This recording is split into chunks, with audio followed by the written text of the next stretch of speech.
SSC CGL 2024 ചോദിച്ചൊരു ക്വസ്റ്റ്യനാണ്.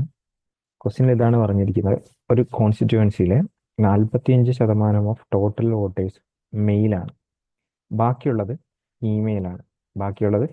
അപ്പോൾ നമുക്ക് ഇവിടെ നിന്ന് തന്നെ തുടങ്ങാം. ടോട്ടൽ വോട്ട് നമുക്ക് 100 എന്ന് എടുക്കാം. 100 എന്തിനാണ് എടുക്കണമെന്ന് ചോദിച്ചു കഴിഞ്ഞാൽ പേഴ്സൻറ്റേജിലാണല്ലോ. അപ്പോൾ ഇതിനകത്ത് മെയിൽ എന്ന് പറയുന്നത് 45ആണ്, ഫീമെയിൽ എന്ന് പറയുന്നത് ബാക്കി പോയിട്ട് 55 ആയിരിക്കും. ഇത് ആദ്യം എഴുതി വെക്കാം. ഇനി അടുത്ത് നോക്കാം. If 60% of male are literate, 60% male literate ആണ്. ഓക്കെ, ഇല്ലിറ്ററേറ്റ് ആണ്. 60% മെയിൽ ഇല്ലിറ്ററേറ്റ് ആണ്, ബാക്കി ലിറ്ററേറ്റ് ആണ്. ഓക്കെ, 60% എന്ന് പറയുമ്പോൾ അതിന് കറസ്പോണ്ടിങ് ആയിട്ടുള്ള ഫ്രാക്ഷൻ ആയിട്ട് വരാൻ പോകുന്നത് 3/5 ആണ്. അപ്പോൾ ഈ പറയുന്ന 45ന്റെ 3/5 എന്ന് പറയുമ്പോഴത്തേക്ക് 27 വരും.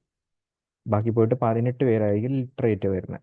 ഓക്കെ, ലിറ്ററേറ്റിന് ഞാൻ ടിക്ക് ഇട്ടു, മറ്റേന് ഇൻറ്റു ഇട്ടു. ഇവിടെ അതുപോലെ ടിക്കും ഇൻറ്റു ഇട്ട് വെച്ചേക്കാം.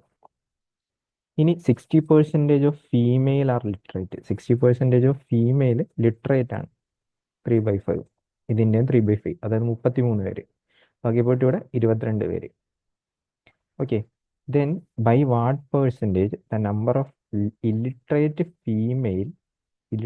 female more than that of literate male. ഇത് റൗണ്ടഡ് ഫിഗേഴ്സ് ആണ്. എന്ന് വെച്ച് കഴിഞ്ഞാൽ റൗണ്ട് ചെയ്ത ആൻസറാണ് വേണ്ടത്. എത്ര കൂടുതലാണെന്നാണ് ചോദിച്ചിരിക്കുന്നത് ഇതിനേക്കാൾ, അല്ലേ? അപ്പോൾ 18 4 കൂടുതൽ. Okay, into 100, that means 2/9 into 100. 1/9 എന്ന് പറയുമ്പോഴത്തേക്കും 11.111%. 2/9 എന്ന് പറയുമ്പോൾ എത്ര വരും? അപ്പോൾ 22.2222%.